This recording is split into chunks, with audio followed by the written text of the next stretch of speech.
और इस मुद्दे पर बात करने के लिए कांग्रेस नेता सलमान खुर्शीद साहब हमारे साथ जुड़ रहे हैं। खुर्शीद साहब, बहुत बहुत स्वागत है आपका नेटवर्क 18 पर। मेरा सबसे पहला सवाल यह है कि आतंकियों ने अब अपने तौर तरीकों को बदला है और अब जो गैर कश्मीरी हैं उन्हें टारगेट किया जा रहा है। इसकी असल वजह आपके नजर में क्या है?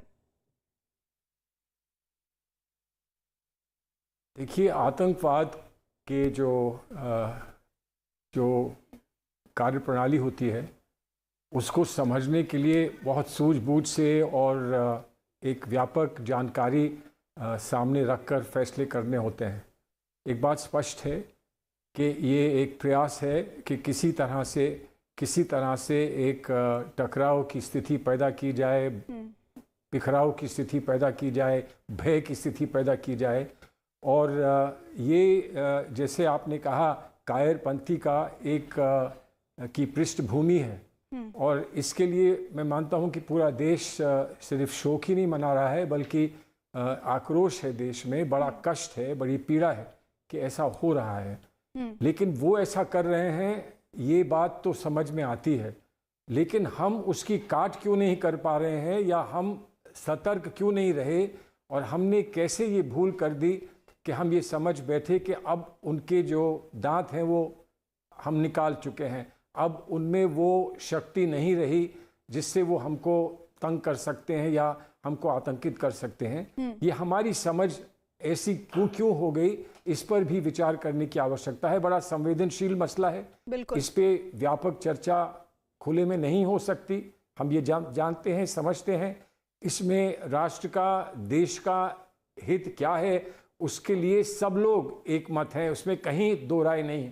लेकिन हमको क्या कार्रवाई करनी है और कैसे हमको तैयारी करनी है, कैसे हमको इनसे जूझना है, सामना करना है, इनको हराना है, इस पर बहुत गंभीरता से सोचना चाहिए। ये कोई मामूली बात नहीं है कि पुलिस एक्शन किया और हम सफल हो गए।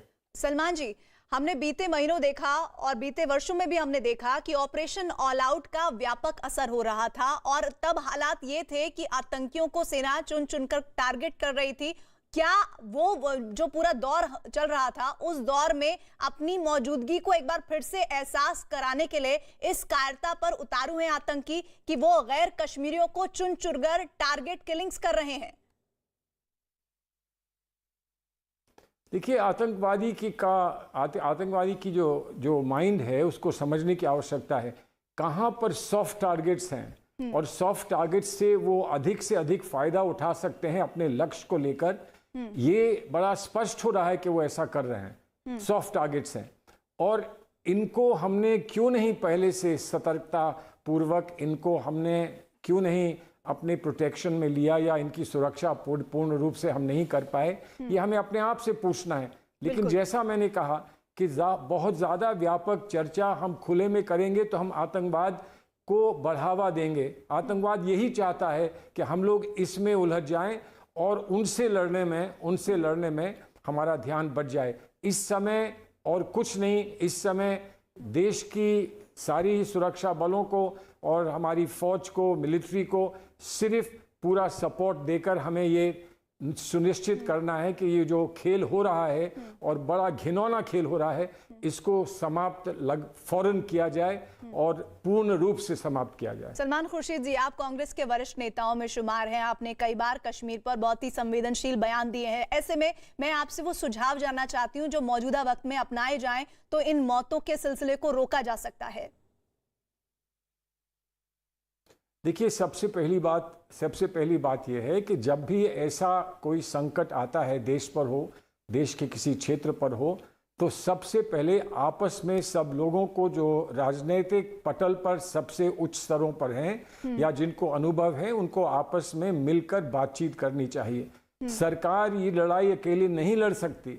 सरकार को पूरे देश के सभी दलों का पूरा समर्थन चाहिए और वो समर्थन कहने के लिए कोई भी दे देता है, लेकिन उसको समझकर, ये जानकर कि हमारे सामने चुनौती किस किस्म की है, उसमें कैसा समर्थन चाहिए, इस पर तभी संभव ये होता है जब आपस में खुलकर बात होती है। अगर साधारण तौर पर खुलकर बात ना हो तो कम से कम बंद कमरे में बात हो, सबसे ना हो तो कम से उन लोगों से हो जिनको पिछला अनुभव है जम्मू कश्मीर में आतंकवाद से लड़ने का। तो ऐसे में मैं यहाँ पर महबूबा मुफ्ती के उन स्टेटमेंट्स का भी जिक्र सलमान जी आपके सामने करना चाहूंगी, जिसमें ऐसा लगता है कि वो आतंक परस्त या पाकिस्तान परस्त स्टेटमेंट्स होते हैं। उन स्टेटमेंट्स से क्या इन कायर आतंकियों का हौसला बढ़ता है और जम्मू कश्मीर में घाटी में अमन चैन को खत्म करने के जो उनके इरादे हैं उनको बल मिलता है?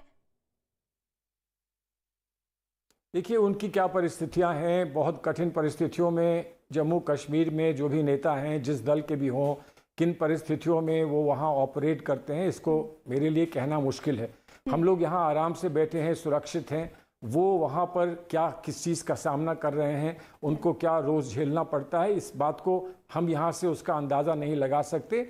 वो सरकार के साथ रही हैं, सरकार के साथ उन्होंने काम किया है, सरकार को उनसे बात करनी चाहिए, समझना चाहिए। और अगर उनके किसी कथन से हमको कोई क्षति होती है तो हमको उनसे कहना चाहिए कि ऐसा मत बोलिए। आपको अगर लगता भी है तब भी कम से कम ऐसी बात मत कहिए।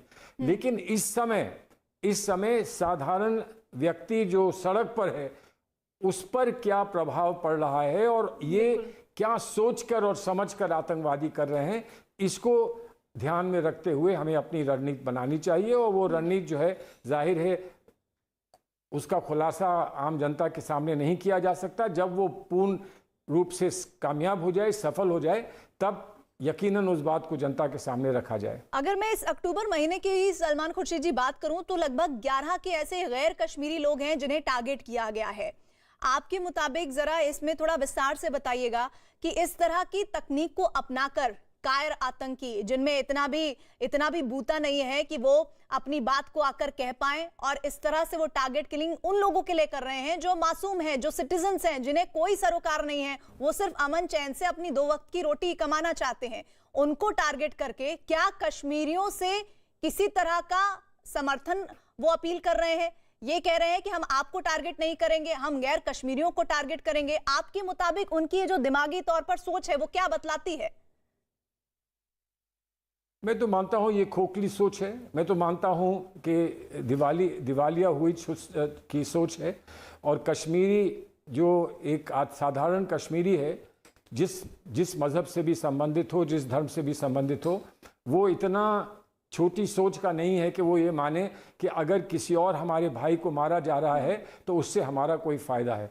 लेकिन बहुत संकीर्ण सोच के, गंदी सोच के आतंकवादी जो होते हैं वो क्या कुछ समझ के करते हैं, इसका अनुमान पूरा वही लोग लगा सकते हैं जिनको जानकारी है, जो समझते हैं, आतंकवाद की गतिविधियों को जानते हैं, समझते हैं। और इसलिए वो तो आतंकवादी यही चाहते होंगे कि राष्ट्रीय उस पर पटल पर आज आपके सामने इस मीडिया में हम ये चर्चा करें कि उन्होंने क्या कर डाला है। वो समझते हैं कि बहुत बड़ा काम किया है, हम समझते हैं बड़ा घिनौना काम किया है, लेकिन वो चाहते होंगे कि ये चर्चा हो, ये चर्चा और आगे बढ़े, वो ये चाहते होंगे।